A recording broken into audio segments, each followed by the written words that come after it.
The ministry of worship is not just for, it's not for singers. I want to be specific. It's not for singers. Every follower of Jesus is a worshiper, whether you sing, play instrument or not. The ultimate sacrifice that you can give in the place of worship is your whole self. And that was required of me and you in the book of Romans chapter 12 verse 1. If you go through the book of Psalms, you will see songs written by Solomon, songs written by David.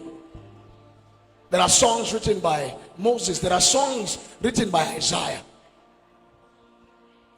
But there is one man who came to talk to us about what worship is in the dimensions of the spirit. And when he came and met the Samaritan woman, he didn't sing any song to the woman.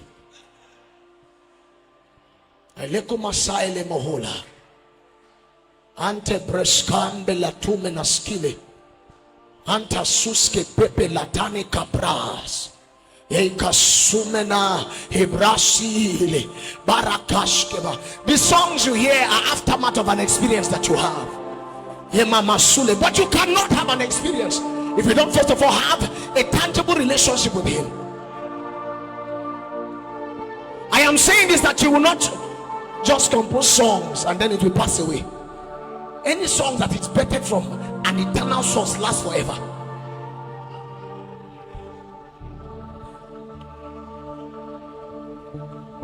David sang songs. Moses had songs. Men had songs in the Bible. Anna. But there is one man who came.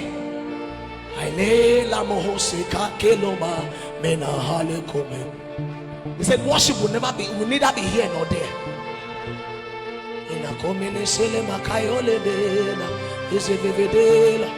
He did not sit the woman down and begin to sing to her, because he knew that song can come by virtue of talent. You see, worship is beyond your talent. In as much as you can use your talent to worship God. How then do them that are dumb worship God?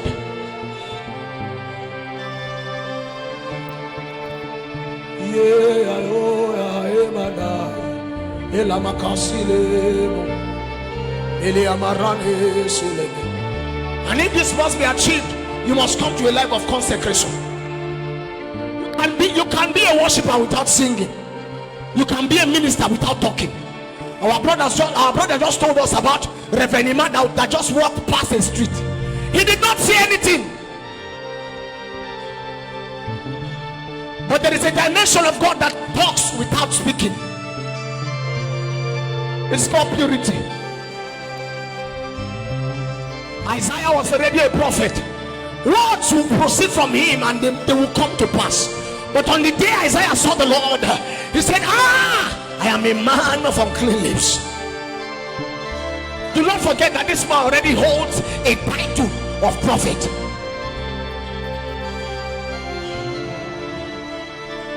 My brothers and sisters, there are deeper dimensions in God.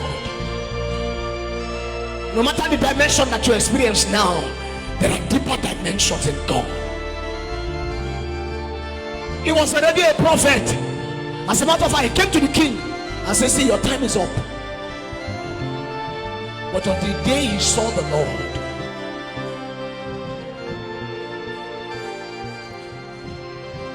can you lift up your voice wherever you are and say, Lord, help my heart to be pure before thee. The easiest way to see God is by a pure heart. Blessed are they whose heart are pure, for they will see the Lord. You can be a preacher of the gospel without talking. You can be a pastor without talking. If only you will press deeper into God, you will stumble into that dimension.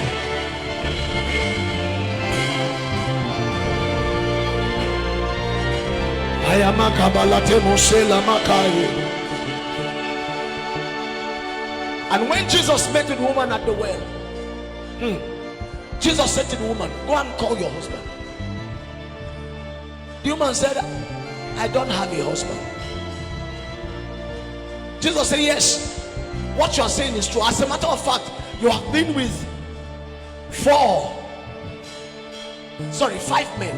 He said, the one you are with now is not even your husband. Now, please, I want us to follow this journey. See, if you claim you are hungry, your hunger will be tested by time. Some of us, the thing we ask God for, but there are things that He can just carry us. He can just carry and give us, and we will go. Can you ask God for that thing He does not have as a gift? There are things that God does not have as a gift. So when you ask Him, all He will tell you is, come and I will make you.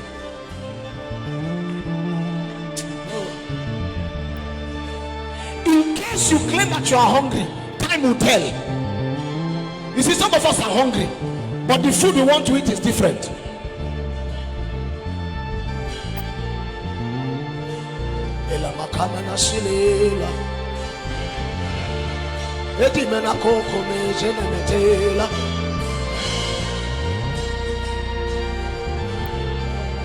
And Jesus said, you have been with 5 men. Even this you are with now is not your husband. And the woman said, are you a prophet? And then the matter of worship began. And Jesus began to tell the woman that, see, if you know the one that is telling you, asking you for water, you will ask him, and he will give you this water that you will never taste. Oh, Ramashili. And as the conversation continued, now I want us to notice that in the scriptures, the only thing that was recorded that Jesus spoke to the woman about was her marriage. Oh my God. But after the whole conversation, the woman went down to the city. Do you know what she told the city? She said, come and see a man who told me everything I have ever done. Now it means that there was something that happened that was not recorded. Because according to the record, the only thing Jesus told her was about her marriage. Oh, Nekakwa. For me, that is the true dimension of a worshiper. And when the woman went, but I want you to understand that though the woman was down with the matter of marriage, there was a hunger that has been inside the woman for long. And then the woman said, we were told about that a Messiah will come. We were told that a Messiah will come. She had carried that hunger for a very long time. Even though she had marriage issues, that marriage issue was not able to surpass that hunger. It couldn't surpass the hunger. So even when the marriage issue was solved, there was a hunger of a Messiah that was lingering. She said, we were told by our fathers that a Messiah will come. Do you know what Jesus said to her? The one that speaks to you. For me, I preach. Now notice that Jesus had not died when he made that statement. And Jesus is only a Messiah after he resurrected. Oh my God. It means that when Jesus said that thing, there was something that happened to the woman. For her to go back to the city. For her to go back to the city and was able to bring a whole city. A whole city. There was more to just telling her that she has a husband. Can we lift up our voice one more time before I leave your face? Say, Lord, give me genuine hunger. A hunger that even the gift of raising the dead cannot surpass.